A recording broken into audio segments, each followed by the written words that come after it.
দেশ সংস্কারের লক্ষ্যে বর্তমান অন্তর্বর্তীকালীন সরকার মেয়াদ আমরা 3 বছর চাইছি। জনস্বার্থে ছাত্র জনতাকে নির্বিচারে বাংলাদেশ আওয়ামী লীগের নিবন্ধন বাতিল এবং আওয়ামী লীগকে নিষিদ্ধ করতে আমরা রুল চাইছিলাম। গতকালকে এটা একটুখানি কারেকশন করে নিতেছি যে এখানে আসলে গতকালকে আমি যেটা চাইছি যে আদেশটা চাইছি দেশ সংস্কারের জন্য, আর ওটা মানে ভুল, কিন্তু ওটা আমরা সংশোধন করে নেবো কোর্ট থেকে ইনশাল্লাহ।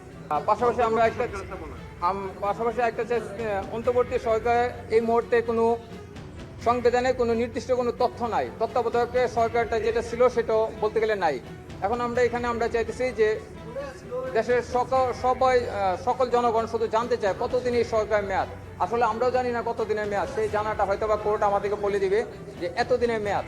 আমি এটার জন্য রুল চাইছি, আদেশ চাইছি এবং অন্যান্য মিলে সব কিছু। এবং বর্তমানে যত প্রশাসনের সকল বিভাগীয় কমিশনার, সকল ডিসি, ইউনো এবং বাংলাদেশ পুলিশে সকল বিভাগীয় কমিশনার, ডিসি, ওসি সহ ওদেরকে যা দেশপ্রেমিক তা থাকবে, যা দুষ্ট লোক তা বদলি হয়ে যাবে বা কাউকে ওসি করে দিবেন।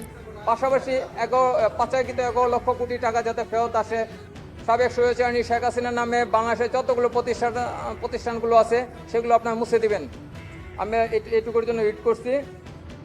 এটুকুই আমরা মূলত আজকে আমরা আদালতে মাননীয় বিচারপতি AKM আসাদুজ্জামান মহোদয় এবং মাননীয় বিচারপতি মোহাম্মদ মাহবুব উল ইসলাম মহোদয় কোর্টে আজকে আমরা উঠলাম। তারপর রাষ্ট্রপক্ষ 1 সপ্তাহ সময় চাইছিল, আমরা বলছি যে আমরা সময় দিতে রাজি নয়। সেই জন্য পরবর্তীতে আমরা 2 দিনের সময় নিছি। ইনশাল্লাহ আগামী বৃহস্পতিবার আমাদের এটা শুনানি হবে, কার্যকর হয়েছে। রাষ্ট্রপক্ষ সময় নিছে, আমি সময় দিতে চাই নাই। এখন 2 দিনের সর্বশেষ বৃহস্পতিবার। জি, এটি উদ্দেশ্য হচ্ছে যে আপনারা অনেকে জানেন যে প্রশ্ন ফাঁস নিয়ে একটা হিট করছিলাম গত 2 মাস আগে, যে বিসিএস এ প্রশ্ন ফাঁসগুলো হয়ে গেছে 56% কোটা, বাকি 44% নিচে আবেদ আলী গং। তাহলে আপনি আমার 100% শেষ, আপনি আমার ভাই বোন অথবা ছেলে মেয়ে কী করে বিসিএস পাস করতে পারবে না।